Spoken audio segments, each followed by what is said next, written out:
Oi, pessoal, tudo bem? Bom, recentemente chegou ao nosso conhecimento de que a Atma Entretenimento estava sendo acusada por ser a responsável pelo processo do CAD junto ao SATED de São Paulo. E a gente, claro, sabendo de que isso é uma tremenda mentira, nós decidimos gravar este vídeo para fazer uma entrevista com o autor e responsável por este processo, para que ele pudesse elucidar e esclarecer para todos vocês o que de fato aconteceu. Este processo foi instaurado no ano de 2010 a pedido de todos os estúdios de dublagem filiados ao CIAESP, o Sindicato da Indústria Audiovisual do Estado de São Paulo, em 2010, ano esse em que a Atma Entretenimento sequer existia. Então confiram uma entrevista com o Dr. Marcelo Sartori, o autor desse processo, que vai elucidar para vocês todas as informações para que vocês conheçam de fato a verdade por detrás dessa história. Confiram. Eu estou falando com o Dr. Marcelo Sartori, o responsável jurídico pela implantação do processo administrativo no CAD em 2010. Não é isso, doutor Marcelo? É isso mesmo. Muito boa tarde, Bruno. Boa tarde. É um prazer poder estar aqui com você. Prazer é nosso. E trazer luz e esclarecimento a esse tema. Muito bem. Como é que foi esse processo? Primeiro que ele começou em 2010, né? E não agora. A gente tem ouvido recentemente muitas pessoas falando sobre todo tipo de assunto para justificar o porquê que se pode e não se pode trabalhar em certas casas. Como se alguém tivesse o direito sequer de determinar aonde as pessoas podem ou não trabalhar. Mas existem muitas fake news, muitas notícias, e essa é uma que recentemente nos surpreendeu. A Atma, a Mirage Filmes, esses estúdios sequer existiam em 2010, quando o processo, implantado pela sua autoria, né, no CIAESP, existíamos nessa época? Não existiam. Na verdade, esse processo ele nasce um pouco antes. Quando nós somos contratados pelo CIAESP, nós nos deparamos com uma situação muito sui generis, né? Existiam grupos de empresas contratantes de serviços e grupos de empresas contratadas para a prestação desse serviço. E existia uma distorção da relação, onde se pretendia toda a regulação através de acordo coletivo de trabalho. Acordo coletivo de trabalho é um instrumento próprio da relação de emprego. Sim. A relação de emprego pressupõe uma série de requisitos, alguns. Subordinação jurídica, o principal, habitualidade, dependência, exclusividade, e nada disso estava e está presente na prestação que é de natureza eminentemente civil. Então, o prestador artista, ele tem, mesmo antes do reconhecimento da independência legal e de natureza contratual que a reforma trabalhista trouxe, existem várias outras leis que já reconhecem, né, a total independência e a total autonomia desse tipo de profissão. Ok. Essa figura da intermediação de uma entidade, seja ela sindical, associativa, isso é irrelevante. Mas uma entidade que concentre os interesses de uma determinada categoria econômica, e aí não é categoria profissional, é categoria econômica. Já que se trata de empresas, né? Exatamente. Com o propósito de alinhar preços, isso é ilegal. Sim. É ilegal, sempre foi ilegal e sempre será ilegal. E é muito importante a gente deixar claro para quem está assistindo a gente que não é que nós, como empresários da dublagem, dissemos que nós não podíamos fazer isso, né? Nós estamos falando de uma questão constitucional, uma questão de lei, uma questão jurídica. É assim que a Constituição, assim que o nosso país enxerga essa prática, algo contra a lei, não é isso? Sim. Eu só queria esclarecer por que isso nasceu anterior ao ano 2010. Porque precedeu qualquer conclusão e qualquer ato efetivo uma ampla discussão, um amplo debate. Então, imediatamente, quando eu me deparei com essa situação, eu alertei todas as partes. Eu alertei o CIAESP, eu alertei os empresários contratantes, eu alertei o SATED e eu alertei os empresários contratados. Eu falei, gente, essa é uma figura típica de violação à livre concorrência, né? Eu não posso, seja você empresário, seja você profissional autônomo, eu não posso consertar preços únicos ao mercado. Esse é um dos direitos mais importantes, mais fundamentais de qualquer Estado democrático de direito, qualquer Estado republicano e qualquer Estado que Não, é liberdade econômica. Minimamente, né, de livre concorrência, né, da livre iniciativa, para que você permita que o empreendedorismo acolha, em primeiro grau, novos entrantes. Então, as condições econômicas, elas têm que favorecer ao empreendedor, que assim desejar, acesso àquele mercado. Existe um princípio que também é constitucional, que é a intervenção mínima do Estado. Então, quando eu olhei para aquela situação, você tinha várias desconformidades. O alinhamento de preço era uma das desconformidades. As outras desconformidades trafegavam por imposição de regras, restrições, funis, limitadores, qualificações criadas assim, por aquele determinado grupo, inviabilizando que outros profissionais pudessem se habilitar tanto à dublagem, como à direção, como a estudos de dublagem. Né? E, naquele momento, os estúdios estavam em pânico. Pânico absoluto, porque eles estavam reféns sob todos os aspectos, não só econômicos, mas também operacionais. Porque se pretendia uma regulação que nem mesmo a legislação poderia. Né? Na verdade, não era uma regulação, era um controle, né? Era um controle absoluto. E o setor sofria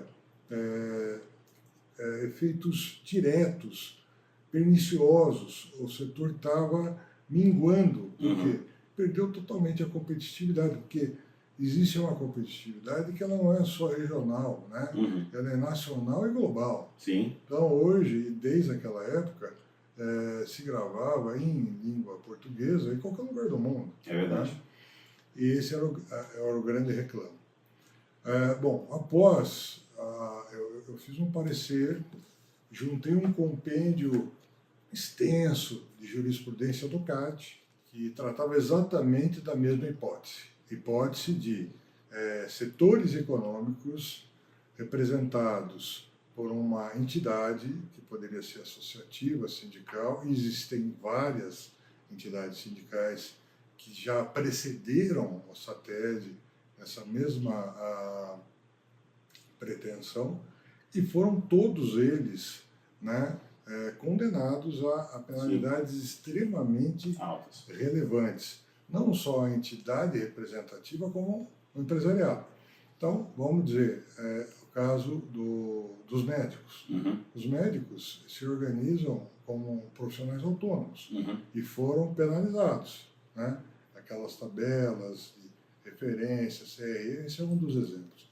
Mas são incontáveis, E aí o que eu disse para ambos, que a orientação objetivava a legalização e a pacificação do setor. Então, o propósito sempre foi conciliatório, nunca foi conflitivo.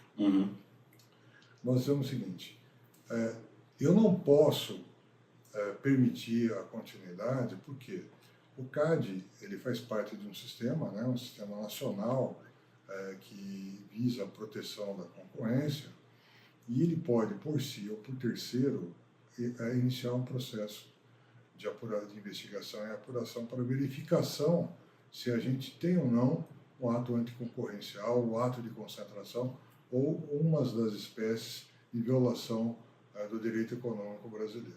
Que eu volto a dizer, o direito econômico, né, é o fundamento que estrutura e sustenta a atividade empresarial. Tá? Então, mas assim, havia uma resistência imensa por parte do SATED, que queria que houvesse a imposição de um preço único a ser observado pelos estudos.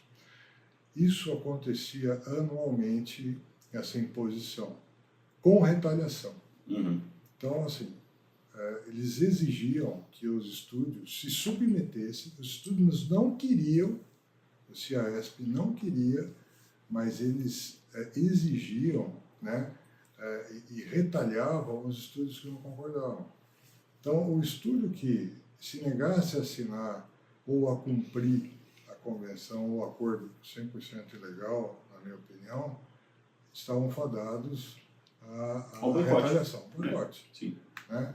Os piquetes que fizeram nas portas dos existem, estúdios, impedindo as pessoas de trabalhar. Existem vídeos e mais vídeos a respeito disso. Inclusive, à época, foram feitos boletins de ocorrência, etc. Aí, a única saída qual foi? A gente apresentar, porque era o dito pelo não dito. Sim. Nós falávamos que era ilegal, ou SATED. o SATED, com o seu corpo jurídico, dizia que não. Então, o único jeito era, vamos apresentar à autoridade competente os fatos.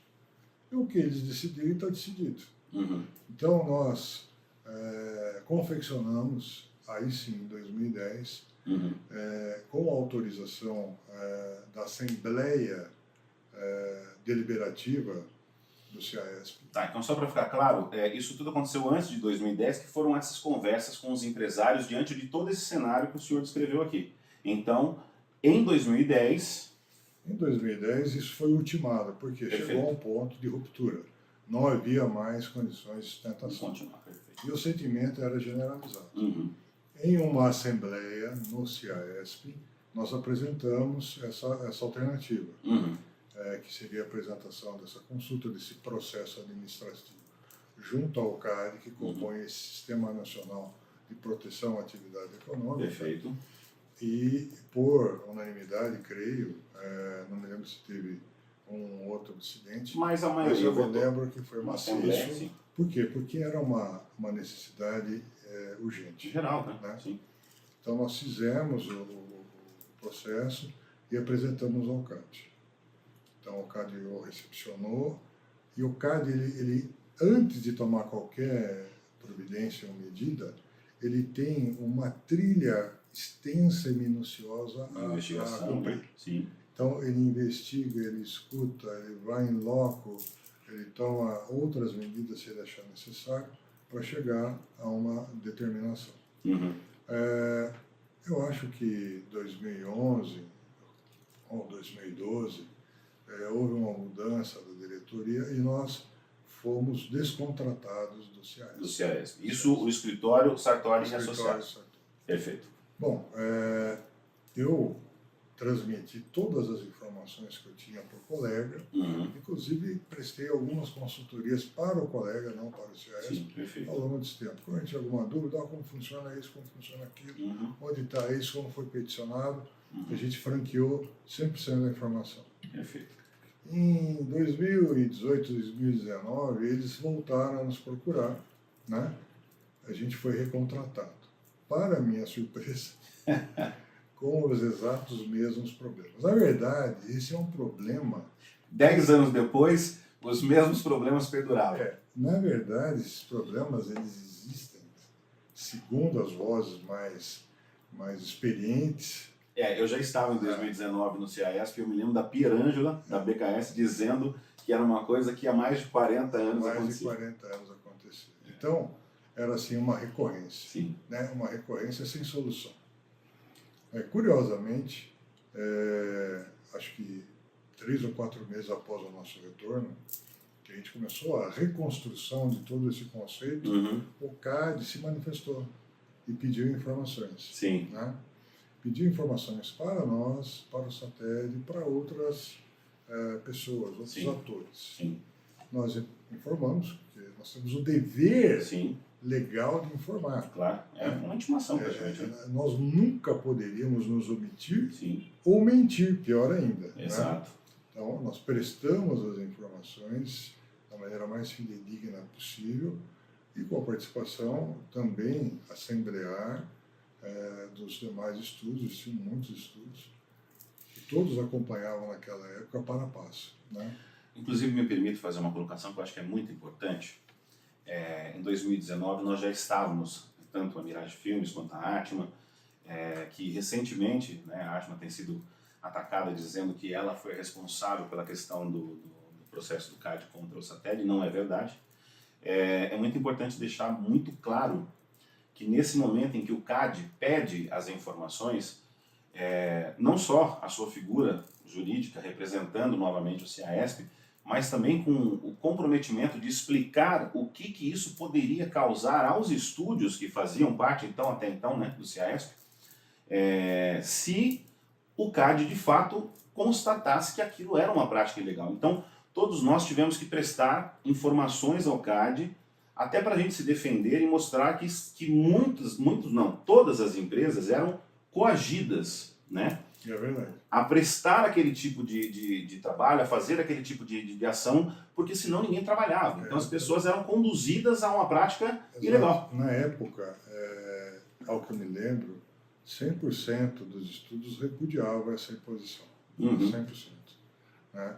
Porque ela era deletéria, ela era injusta, ela impunha não só valores exorbitantes, correções acima da inflação, alinhamento de preço, quer dizer, então, Tabelamento, que é crime, cartel. tabelamento, mas também começaram, e aí foi pior. Essa segunda fase foi pior do que a primeira. Porque nessa segunda fase eles criaram uma cartilha de procedimentos e impuseram aos estudos como que o estúdio deveria trabalhar. Quer dizer, interferiram diretamente na atividade No operacional de cada econômica. empresa. Exato. Sabe? Substituindo o poder Sim. diretivo do proprietário da empresa. Exatamente. Então, eles queriam se apropriar disso. E está lá. Nas reuniões que nós mantivemos com o SATED, essa nova diretoria se demonstrou muito mais intransigente. Isso depois que a Lígia faleceu e aí entrou a nova... E muito mais contundente. Sim. Então, aí... Já começou na apresentação deles, né? Que eles disseram que não tinham, como a gente fala, não tinha perfil de bombeiro e sim de incendiários, né? Então, a gente tentou sempre, dentro da melhor intenção, da melhor política, né?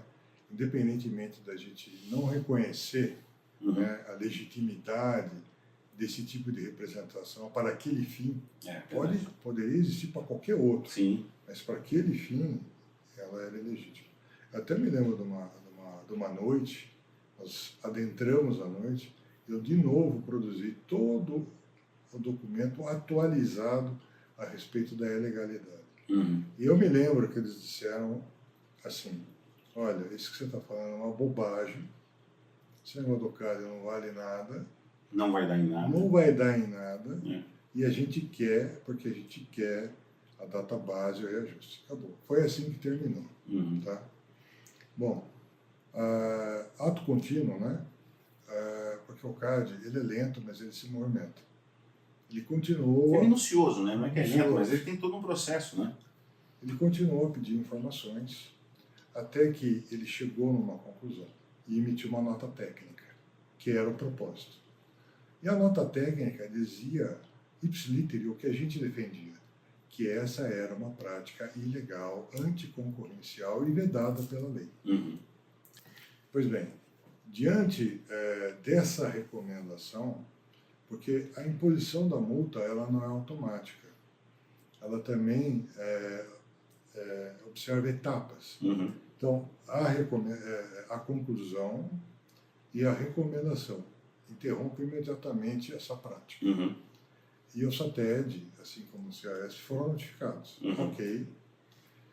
Ocorreu que o SATED não respeitou. Sim. Não respeitou a recomendação do CAD.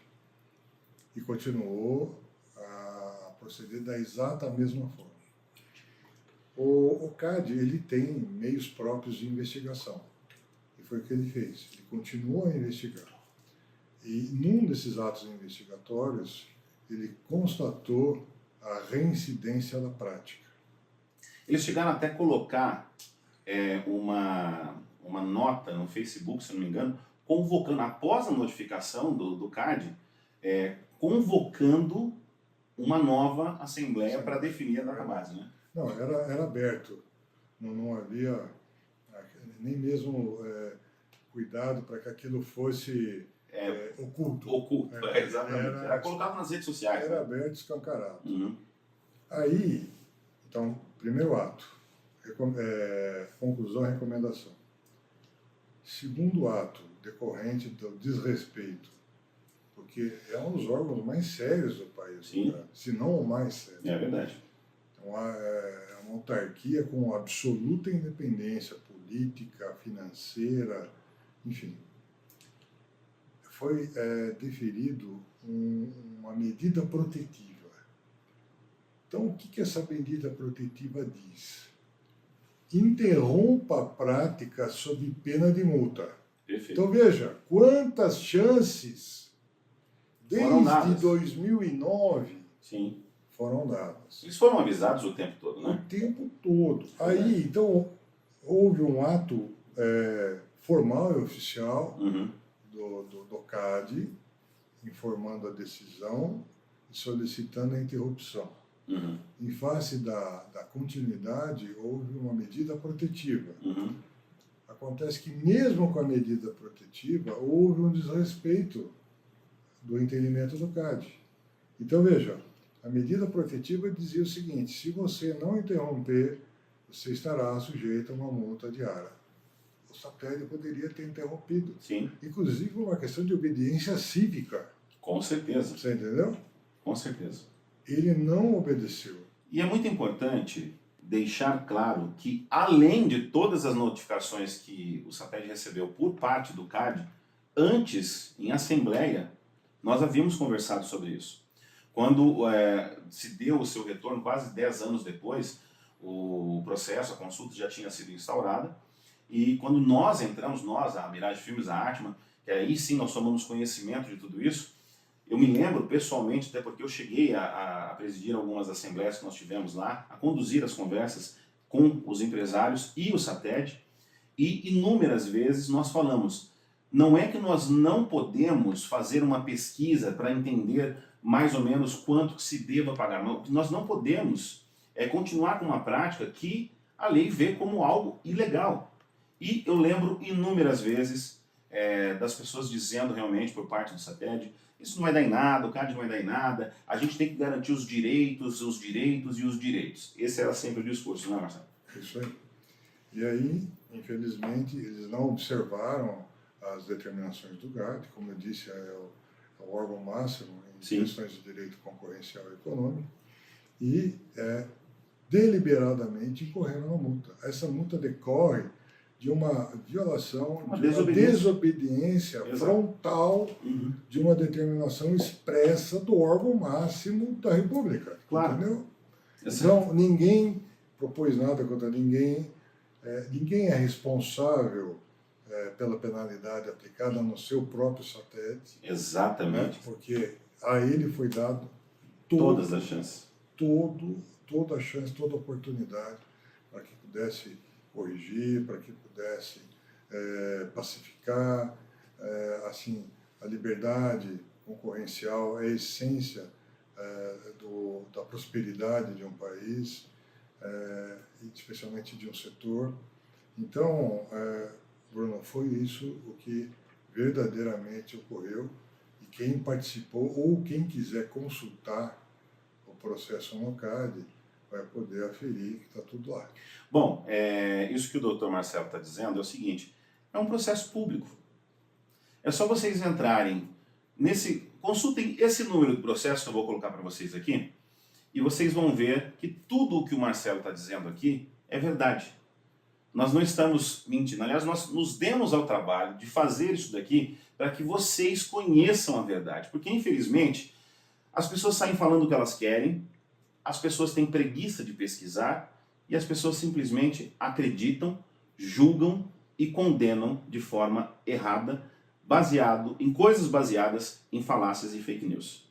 Então, a verdade está aqui para vocês entenderem.